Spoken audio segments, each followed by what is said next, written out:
Kaya pala ganito ang naging resulta ng kapalaran ko. Kasi alam ng Diyos na kaya ko. Sa edad kong to, napagod na akong magmadali. Kaya lahat ng ginagawa ko ngayon, ini-enjoy ko na lang.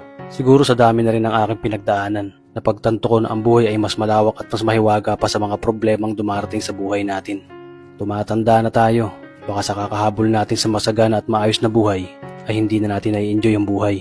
Baka nabubuhay na lang tayo dahil nape-pressure tayo sa sasabihin ng ibang tao. Marami na rin akong mga naging maling desisyon sa buhay, pero lahat yun nagsilbing aral sa akin at natuto ako sa mga pagkakamali ko. May mga taong sobra nating mamahalin at bibigyan ng halaga, pero ibabalik lang sa atin ay kabiguan at matinding trauma. Kaya wag nating lilingunin ng mga taong tulad nila dahil mas payapa kapag hindi ka na interesadong malaman pa kung ano pang balita sa kanila. At wag mong idepende ang sarili mo sa kahit kanino.